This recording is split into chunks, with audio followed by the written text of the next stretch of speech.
Hey there, and welcome back into the Direct Selling Accelerator podcast. I'm Sam Hind, and I'm so excited to have you here. Do you know I've got a long history in the direct selling industry, aside from the fact that Greg, my husband, and I get to work with over, quite literally, 179,000 direct sellers just in the last couple of years alone, all over the globe to help them grow their businesses on social media. I actually started my career in this industry at just 14 years old. And I am so passionate about what this industry does for so many just like you. It brings purpose to many people, it gives hope, but it also creates connection, community, opportunity, and brings life to so many families and individuals that otherwise wouldn't have the opportunity available to them if they weren't in this industry. I'm really passionate about changing the way that people perceive this industry. And that's one of the very reasons we've created this podcast, because we want to be able to help educate people globally on how incredible this industry is, whether you're in party plan, network marketing, MLM, whether you identify as a direct seller, whatever that happens to be for you. You know, this industry is not shrinking, it's growing, and the opportunity is never as great. It has never been as great before as what it is right now. But what I really care about is helping you individually to understand not only how to leverage social media to grow your business, which is in so many ways such a new thing for so many of us. Even though social media has been around for a long time, it's changing quickly. And do you know what? It gives us the opportunity that 10 years ago we didn't have to literally reach people on a global scale. And so today I want to talk to you a little bit about some strategies to help you build a strong social media presence and brand identity for your business. And you know what? One thing we've got to keep in mind here is that is different for everybody. It's going to be different for you as to what it is for the next person, because your brand identity is going to be different to the next person's. The people that you're reaching will be different. Your ideal target customer is going to be different. And what you do and why you do it also differs. So I want you to create your own recipe for your marketing, for your business, and most importantly, as we do all of that, then for your social media objective and strategy. And I really want to encourage you too on the importance of having a strategy. The reason most people are not successful on social media is because they don't have a strategy in place. They haven't planned out what they want to achieve, who they're trying to reach, and then how they're going to reach them. And so this is something that we teach on this podcast. I would absolutely love for you to click that subscribe button and make sure that you don't miss out on any of our episodes. We've got some incredible guests, incredible stories as well from direct selling companies all over the globe who are sharing their story of how their company came to be and where they are now. You don't want to miss any of those, but most importantly, I'm going to be sharing with you the secrets that will help and have helped hundreds of thousands of direct sellers just like you to grow their business on social media, and most importantly, to reach their ideal customers and to grow their legacy, their mission, which for you is different to the next person's, but it's just as important. So let's dive on in and let's have a little bit of a chat about some strategies that you can implement today to help you build a strong social media presence and brand identity for your business.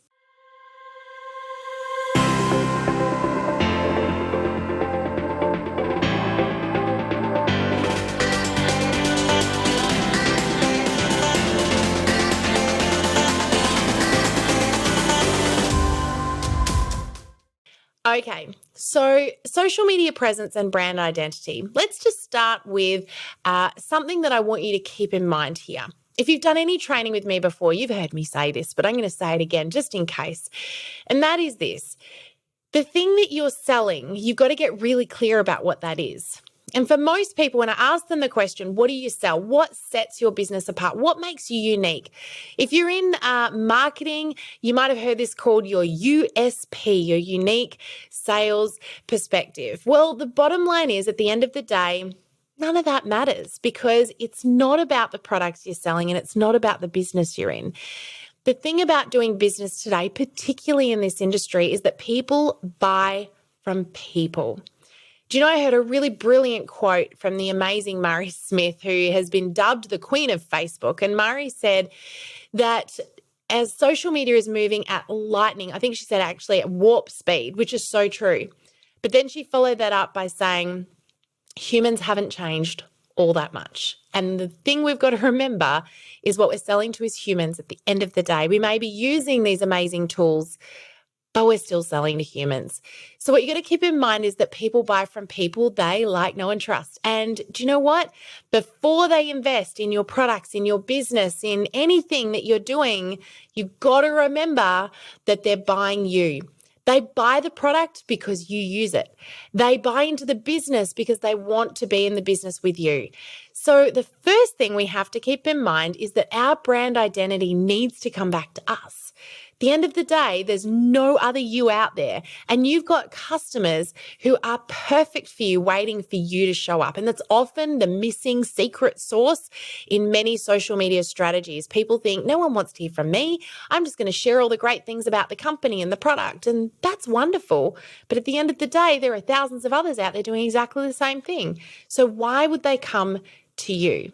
So I'm going to talk a little bit about you having your area of expertise shortly, but let's start off with the most important thing around building a strong social media strategy.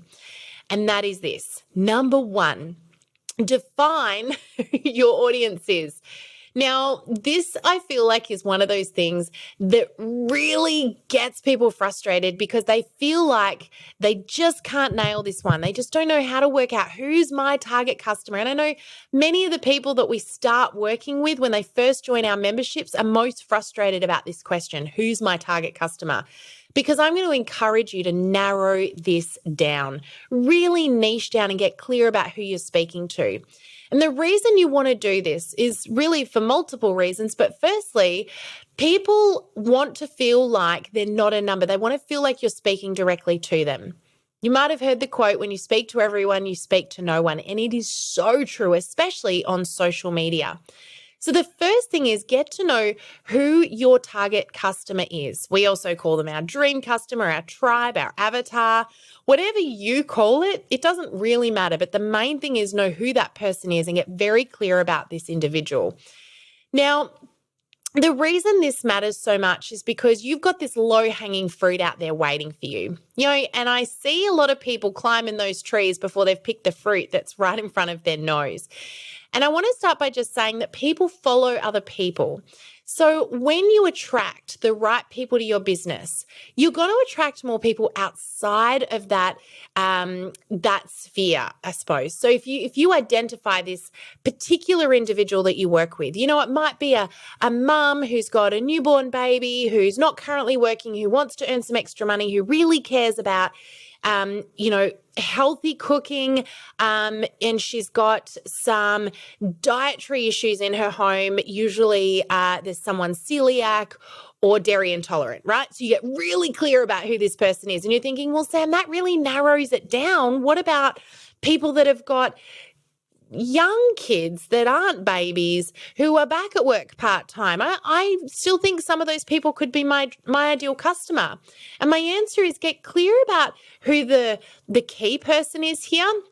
And I'm just using an example for you, but get really clear about who this person is, because what naturally happens is you start to attract some more people that don't perfectly fit that mold, but can see that you're really laser focused on who you're talking to. So for example, you might say the common conversation I'm having, because I've identified my ideal customer is someone with celiac disease, the common conversation I'm having is around the ramifications of that, the recipes, the how to cope, all of that sort of stuff. You might attract some people with other similar dietary requirements, or people who are not celiac, but maybe intolerant to gluten and things like that. And so you start to attract other people, or people that know of people with celiac disease, because they can see you're really clear about the conversation you're having and it has a relevance to them still. So get really clear. There's another reason you want to be very clear about who your target customer is, and that is this next little bit of, point number 2, this next little tip for you is to have a common conversation. Now, what I mean by this is you want to identify 2 things about your ideal customer. You want to get to know what keeps them up at night and what gets them up in the morning. These are what we call our 2 golden questions. And these 2 questions are focused around these 2 things. What problems in life do they want to solve, and what do they value and care about?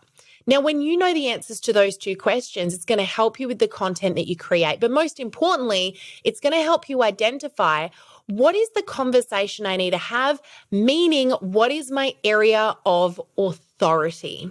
And this is key. This is really important. What is your area of authority? Now, it doesn't mean you need to already have one. You can establish one. Your area of authority, don't get this mixed up with being an expert. Your area of authority is a common conversation that you can have about an area that you want to have some authority in, that you're passionate about, that you really care about, that you know something about. Your area of authority relates to the conversation that your audience is going to care about.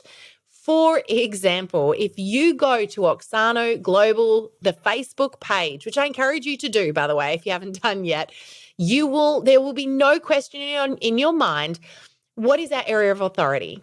It is social media for people with a direct selling business. Now, the common conversation is around that. It is tips and tricks, it's information, it's updates. Now, we don't have conversations with high-end social media marketers, although we could, around ads and things that are going on in that space at the moment. Because if we did that, we would be changing the conversation and we would be directing it to a different audience. And what would happen is the people that are our target customers would look at it and go, this isn't relevant to me and I'm not going to pay attention. What you want to happen instead is for someone to come to your page and go, I don't want to miss out on any of this conversation.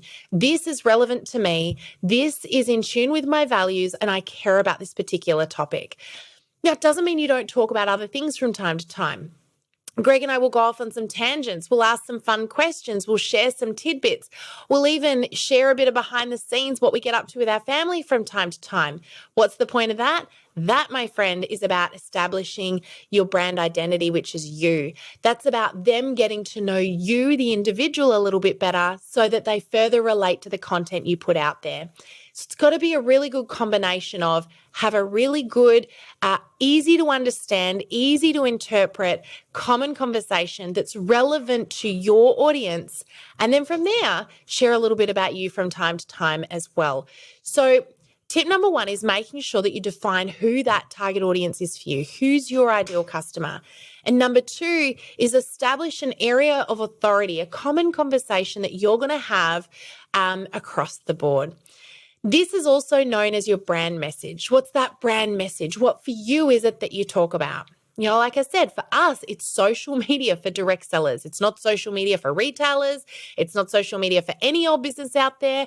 It's not, social media and advertising. It's not marketing in general. It's social media for direct sellers. And the people that come to our page follow it because they know that that brand message, that conversation is relevant to them. And that's consistent across all of our social media channels. You don't go to one and get a totally different message. We don't specialize on TikTok on one and Facebook on another, or real estate on one and restaurants on another and direct selling somewhere else. We're very clear about who we're speaking to. Now, the next one is a little bit of a I want to really explain this one to you because you could hear this and you could misinterpret it very quickly. And that is number 3 is to have high quality visuals. Now, what I don't mean is perfect. What I don't mean is stock images. What I don't mean is professionally taken. What I mean is high quality. So what does high quality mean? Well, several things. The first thing is making sure that the images and the visuals that you're using are optimized for the platform you're on. They are the right size and they are quality images. Now, this is important to remember because if you are creating one piece of content for lots of platforms simultaneously, the sizing may need to be adjusted a little. It also is relevant for things like your video. You know, if you're taking video, depending on where it's going will depend on the orientation you want that video to be, for example. If you're putting a video on your main Facebook feed, you want that to be in landscape to optimize the full area of the post itself. However, if you're using it for a story, a reel, or on Instagram, you're going to want it to be in portrait mode, which is the upright, if you, oh, where's my phone gone? Here it is. It is this way. So you want to keep in mind, where am I going to be putting this image? So first of all, making sure it's optimized for the platform.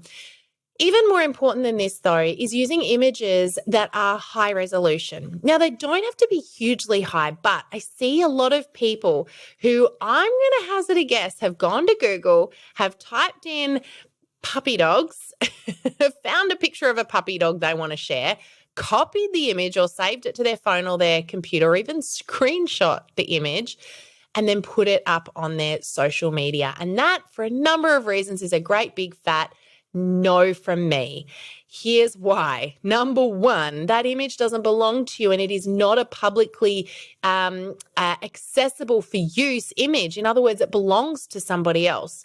The other thing is, when you take an image from one site and you put it on another site, you're actually reducing the quality of the image. And that's where you can end up with pictures that look pixelated, grainy, stretched, and they don't look good. It gives a really unprofessional look to your social media. So what can you do in this space? Well, loads of things, loads. So first of all, do not take images off Google. If you've been doing it, please stop right now. Never do it again, because I'm about to give you some tips to get any image you could ever possibly want. First of all, legally, and second of all, in much better quality. So my first tip here is always going to be, please take your own. The reason you want to take your own is because Facebook favors it, so does Instagram. They are pushing out unique content right now. They want you to take your own images because it's unique, because it's the only one, because it's you, because it's relatable. So many reasons. And you've got a professional camera in your hand, people. Use it. So again, we've got some amazing training inside of our courses on how to take some great images. There's also loads and loads of resources out there to help you do this well. So the first one is definitely take your own. The second is you've got some amazing free tools out there with stock images you can use. If you really don't want to take your own picture, it's always going to be my go-to for you. If you don't want to do that and you want to use a stock image because you really feel it's going to be better and it's got a place on your page, go to somewhere like Canva. Canva have got tons of free stock images in there. There are some paid ones as well you can use, but free ones, plenty of them, that you can download and use. There's also some free stock image sites as well that are really easy to access, really easy to utilize, that have got tons of images you can use. Things like LibreStock, Unsplash, there are tons out there. So go just Google free stock image sites and find some for yourself if that's what you feel you need. But please don't go to Google and copy images from there. And definitely sharing pictures from other people's social media. At the end of the day, you're not here to promote someone else. So use your own stuff, make your own stuff. And if you're a member with us, you have access to Oxano Social, which is the platform we created for you with over 15,000 pieces of ready-made content, all in high resolution, all great quality, and all designed for really good social media content. So you've got access to that if you're a member with us. Of course, if you want to know more about that, you can reach out to us at grow@oxano.global or comment on this podcast, and we'd absolutely love to help you. But that's tip number 3, use high quality visuals. Now, the next one is really important. I feel like this one gets missed so much, and this is to engage with your audience. If you want to build a really good, strong social media presence and, of course, brand identity for your business, the absolute crux to this is you're here to build relationships. And I see a lot of people doing something I call posting and ghosting, where they pop a post up and then get kind of busy and walk away and do something else. And that doesn't work, because what happens is, number one, people feel like they're just a number, and you lose the opportunity to build that all-important relationship. What we want is engagement. So if someone comments back on your post, use it as an opportunity to get to know them a little better or find something out. So where appropriate, and this is the key, but where appropriate, ask another question. Comment back on what they say. First of all, something a little known fact is that whenever someone gets a comment or a like on anything that they do on social media, this little hit of serotonin, that feel good chemical, is released from the brain, which makes them feel good. It is why it has been proven that social media in itself is highly, highly addictive. Aside from the whole short-term satisfaction thing, the quick fix, the quick entertainment, there's also the likes, the comments, the interactions, and it makes people feel good. So you want to be responsible for making someone feel good. It's going to help them warm up to your business, be more likely to do something with you. So if someone comments on something you do, you definitely want to respond. That's the first thing. But where you can ask another question, and the art of asking another question comes down to, what do you want to know and how are you going to turn this into a bit of a conversation? So one of the posts we often use in our 14-day Done For You post challenges, which some of you might have done if we've done this with your company before. Of course, if you want to know more about these, you can reach out to us as well about that. But we love rolling these out. And one of the pieces of content we do in that challenge is an engagement post. And one of the engagement posts we did recently was, if you could have one of the following for a year, which would you choose? And we gave them several options they could pick from, but people were putting things like a cleaner, a gardener, or a personal chef. Some people did put the option of a personal shopper in there. Some people put a personal stylist in there. We had some people put nanny in there, personal trainers. So, the idea behind this is get to know your audience a little bit better. What you don't want to do is put a post like that up where you ask a question and then people respond and you don't do anything until you put your next post up. That's kind of like wasted opportunity. So when someone responds back to this particular post, and let's say you said personal chef, cleaner, and a gardener, there were the three options, and you told people to choose which one they would pick for a year. And someone responds back and says, a gardener. Now, one of the things you could come back with, and hopefully this helps you understand the value of this, is that's an awesome choice. Sarah, how come you chose gardener? Is it because you hate gardening or because you love your garden that much that you really want someone to take good care of it? Now, why would you do this? Well, there's a number of reasons why you would ask a question like that. The first reason you would ask a question like that is because it tells you, does Sarah value her garden or not? Now, again, you would ask questions relevant to you, your customer, and your business, but I'm just giving you an example. Is it because she doesn't like gardening or because she loves her garden and really values it? Is it because she values something else so much that she's really happy to just have her garden taken care of so she doesn't have to think about it? And then from there, when she responds back and she says, oh, it's because I love my garden so much, I just want someone to help me take care of it. You've just learned something new about your target customer. You've just learned that your target customer or your potential target customer really values their garden. So it allows you to ask another question. Hey, Sarah, I love my garden too. Do you have fruit trees or do you do ornamentals or have you got a veggie patch? Or ask her a little bit more, get to know her a little bit further. And eventually you may get to a point where you can take that conversation offline. But a couple of things happen.